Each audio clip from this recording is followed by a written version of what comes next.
Hello, welcome to Alyssa Jean's Reviews. I'm, of course, Alyssa, and I'm here to talk about a topic that is really important to me and really important to the trans community, and especially relevant to me right now during the course of my transition, and that is bottom surgery and the framing of this surgery in the discourse, the general discourse. And I'm going to ask for our allies, the trans allies, to push back wherever you can against the right-wing framing, because I feel like it really gets pushed. I say right-wing, but generally speaking, the anti-trans movement, transphobic framing of it, which tends to line up with right-wing. And I'm going to discuss one word in particular that gets used a lot, that is just grossly inaccurate and not even close to being the truth, but it gets thrown out there a lot. So I think it's important that we push back against that. And I was hesitant in the past to talk about topics like this on my channel. I was more just going to stick to my HRT updates, my friendly updates to help out other trans people or people who are thinking about transitioning or just starting, because I found it very helpful to me. And I wasn't going to get into these like Jessie Gender, Samantha Lux topics where it's more, discussing the anti-trans movement and how to fight back against it and how I would like to fight back against it and that sort of thing. Partially because, for one thing, I don't have anywhere near, not even remotely 1% of the viewership of those channels that I mentioned, or other channels like them, or even influencers on other formats, such as TikTok. I don't have that, and nor do I want that, to be perfectly honest with you. I've discussed this before in other videos. I am wrapping things up at the end of this year. After 2023, I will no longer be producing regular content because I'm just been kind of doing these videos for fun, mostly those Star Trek reviews and things like that I find fun, and I really have no desire to have a larger audience than what I have, which is a very, very tiny, minuscule audience. But I also, I'm starting to get tired of it when I have such a tiny, minuscule audience. It doesn't seem worth it. So it's kind of, I'm stuck between those two things. So that's why I'm not going to do videos anymore, or at least not on a regular basis after 2023. So it's almost like, what is the point of doing those type of videos? I should leave them to channels where people actually watch them. Whereas I post a thumbnail on one of my videos that says trans woman rants in big letters, and that's where I get my most views, but even that's like only 170 views. I was like at the most dislikes on that. So I'm pretty minuscule, but I'm like, you know what, I think it's still important to get this message out there, and whoever sees it and can maybe pass it along. So after all of that ramble, the whole point, the whole topic that I'm here to discuss is the term mutilation, and how I keep hearing that over and over to describe gender affirming surgery or bottom surgery. Or I've also heard it describe trans men getting top surgery. It's mutilating. And I have even heard the point of view that we trans women and trans men are victims of these evil doctors who have some evil agenda to turn us into trans and mutilate us for some weird reason. Like I've heard, it's such an odd point of view. Like it's funny that then they actually in some cases actually have almost empathy toward us, because they're like, oh, those poor people, they're such victims, especially the children. No, the children are the victims of the parents and the doctors. But I even have heard that point of view towards trans adults, that somehow we're victims and this wasn't a choice that we made. But so all of that, we just need to fight back against that. I mentioned Samantha Lux earlier. She put out a video recently where she talked about how this right-wing group put out this anti-surgery propaganda and used footage from her video where she talks about her bottom surgery. And she talks about all the hard things that she went through. But then in the end, ultimately says, despite all of that, I am so happy that I went through it. It's the best decision I've ever made. But they cut that part out and just put in the footage of her saying like how hard things are, and talking specifically about some of the hard things she went through. And then editing it together with other trans women saying similar things. Now, those other trans women, at least one of them may have actually been someone who regretted their surgery, but at least one or two of the other ones were probably like Samantha and didn't regret their surgery at all, but were just trying to inform and talk about the hard things that they had to go through, just so other trans women who are going through it know about the possible, hardships that you might have to go through, because that's important to know. So they spliced it all together and made it look like it's this awful thing and these evil doctors are mutilating people, and it's this propaganda. And then Alex Jones picked up on it, and then it just goes downhill from there. But it was a deliberate attempt at deception. So that tells me that there are certain groups out there who are deliberately misleading, that they don't actually believe what they're putting out there, which I already knew. But they're just trying to drum up political support, power for themselves, whatever they think they're going to get from jumping on this anti-trans bandwagon and deliberately putting out misinformation. So first of all, surgery is something we choose. Surgery is surgery. It is no more mutilation than any other kind of surgery, hip replacement surgery, or if you want to get into plastic surgeries that cis people get, such as breast reduction or breast enhancement for cis women. Any kind of surgery like that, kneecap surgery, it is surgery that is scientifically researched.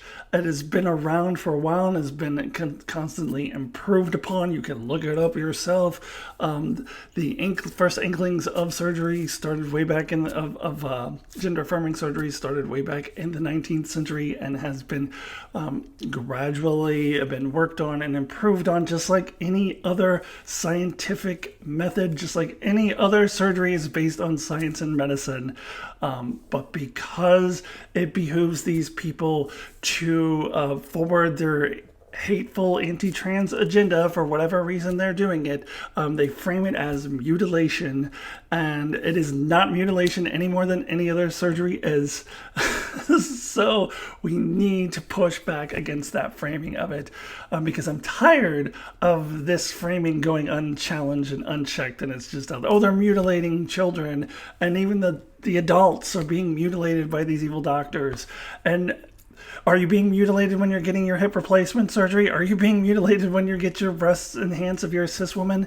No! So just stop it. It's just so untrue and so ridiculous.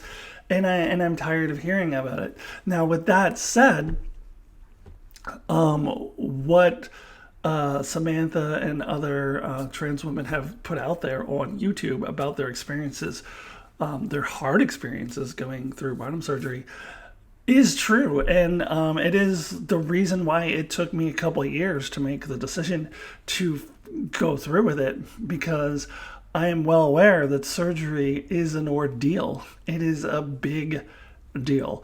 And I just had, on a personal note, my consult for surgery last week, and I was shown pictures and and all sorts of things, and illustrations and showing this is how the surgery works. This is, well, there's two, I actually had two different options. There's the robotic surgery, and then there's what they call the open surgery. And one goes into the stomach, one goes in up the other way. And there's all these different things. And like they went through everything, and then they went through like all the possible complications that can happen.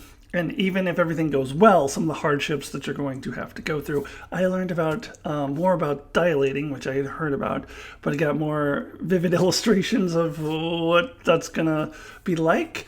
And it's going to not be fun. It's going to be hard. And I'm going to be putting my body through a lot.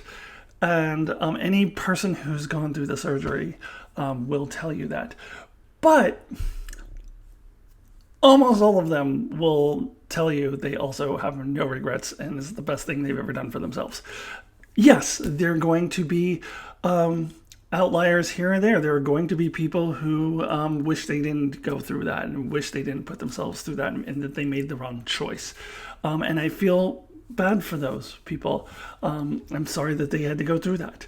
But what the right wing and the anti-trans movement will do is to amplify those voices and make it seem like everyone feels that way, whereas in reality, almost every person I'm making this number up, I'm guessing, but probably close to 99% of people who get the surgery have no regrets and are glad that they went through it, despite all of the hardships that you have to go through, the stuff that you're putting through your body, which honestly, any surgery that you do is hard on your body.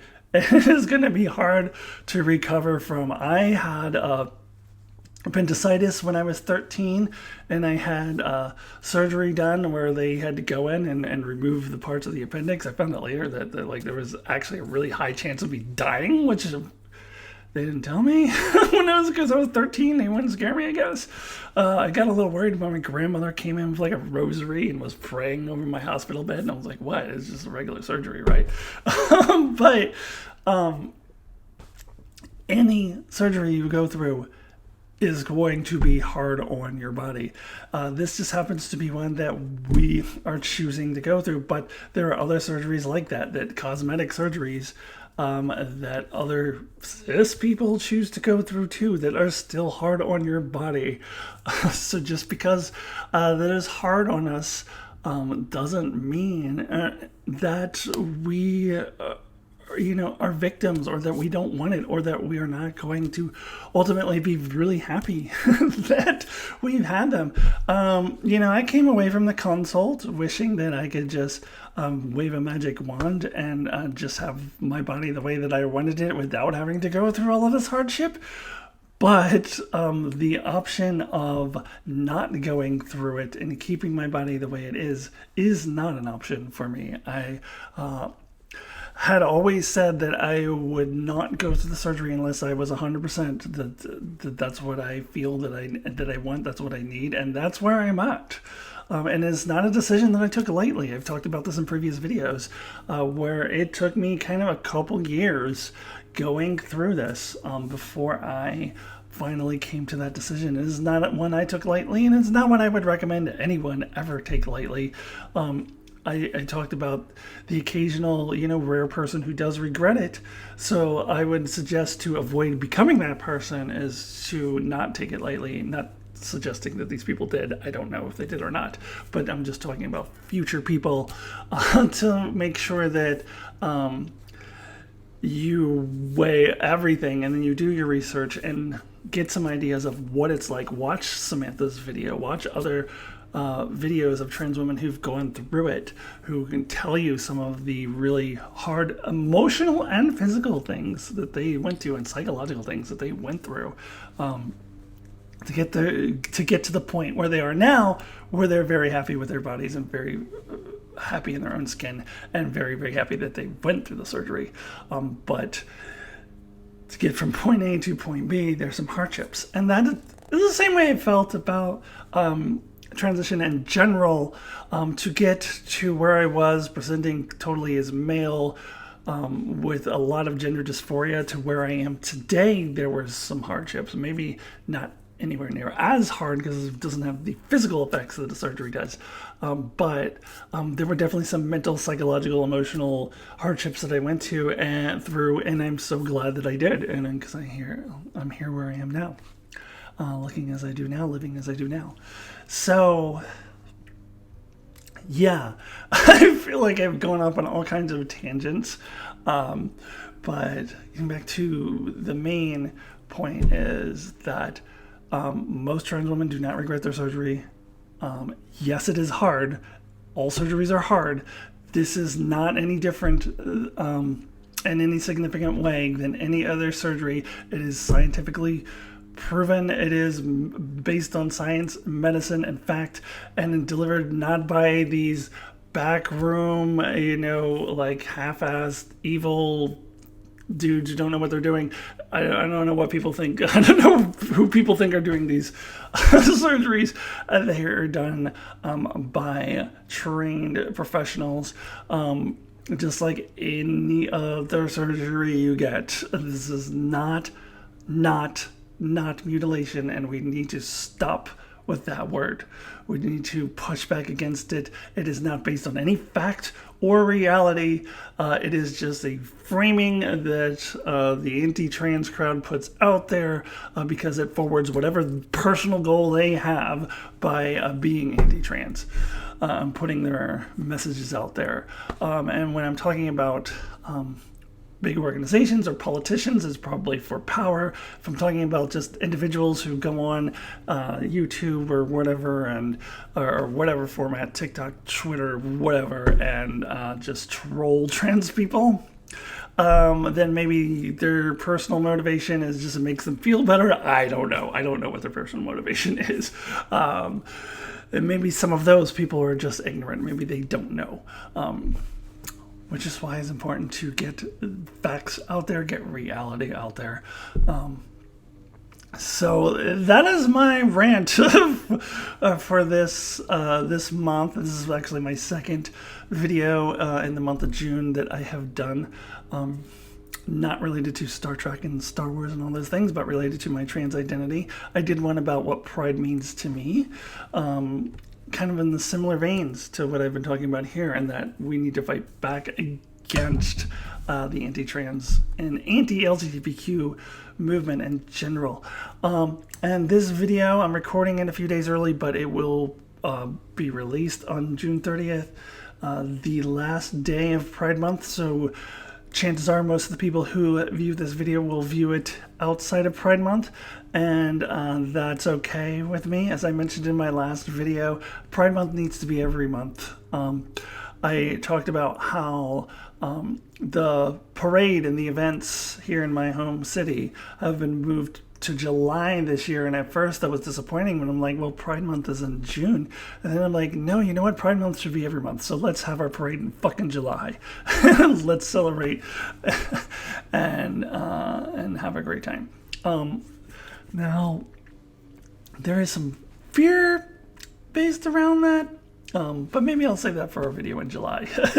So that's a whole other topic. But yeah, every month needs to be Pride Month. We need our allies to be with us every day of the year, every month of the year. And we need to be pushing back against this phony anti-trans framing all of the time, not just in the month of June.